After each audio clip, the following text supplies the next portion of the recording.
Pinatawa naman ng preventive suspension ng 16 na tauhan ng DPWH sa Bulacan na umunoy sangkot sa anomalya sa flood control project sa lalawigan.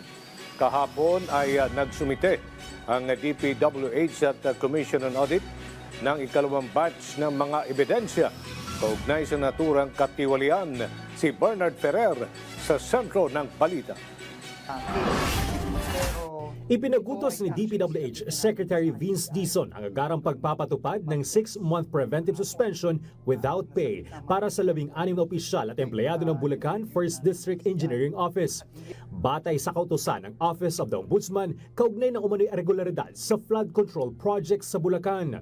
Dahil sa pagkakadismiss sa serbisyo ni Henry Alcantara, Bryce Erickson Hernandez, JP Mendoza at Juanito Mendoza, itinuturing ng walang saysay ang pagpapataw ng preventive suspension laban sa kanila. Hinahabol na rin ang lahat ng ari-arian ng 26 na individual na iniuugnay sa umunoy irregularidad sa flood control project sa Bulacan. Sa liham na pinadala ni Secretary Dizon sa iba't ibang ahensya ng pamahalaan, hiniling niya ang kumpletong listahan ng land properties, motor vehicles, water vessels at aircraft na nakarehistro sa pangalan ng mga sangkot. Isinumite na ng Commission on Audit o COA sa Ombudsman ang karagdagang fraud audit reports na tumutukoy sa 4 na umunoy ghost projects sa ilalim ng DPWH Bulacan 1st District Engineering Office. Isa sa mga proyekto ang control structure sa Angat River, Sipat Section, Plaridel, Bulacan na may halagang 92.6 million pesos. Ayon sa sumbong sa Pangulo website, completed o tapos na ang proyekto noong June 11, 2024. Ngunit sa inspeksyon ng COA noong September 10, 2025, napag-alamang patuloy pa rin ang konstruksyon.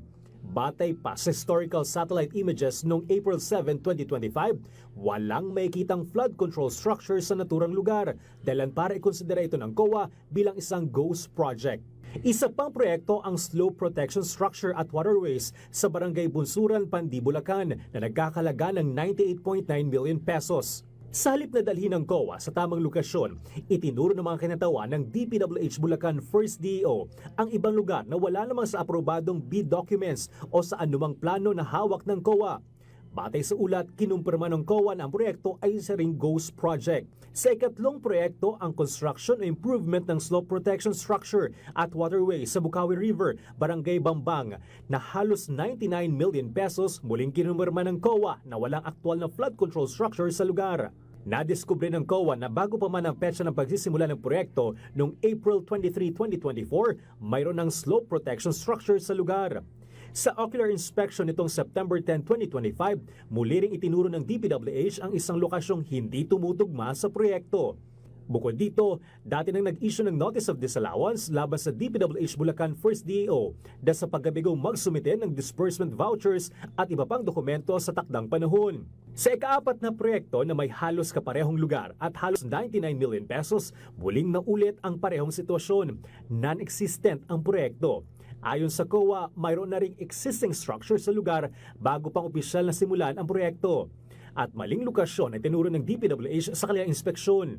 Posibleng managot sa mga proyekto ang ilang dating opisyal ng DPWH Bulacan 1st District Engineering Office, pati na rin ang mga contractor na Wawaw Builders, Top Notch Catalyst Builders Incorporated at One Frame Construction Incorporated. Maaari silang maharap sa mga kasong graft and corruption sa ilalim ng RA 3019, malversation at falsification of documents sa ilalim ng Revised Penal Code, gayon din ang mga paglabag sa COA Circular No. 2009-001 at RA 9184 o Government Procurement Reform Act. Bernard Ferrer para sa Pambansang TV sa Bagong Pilipinas.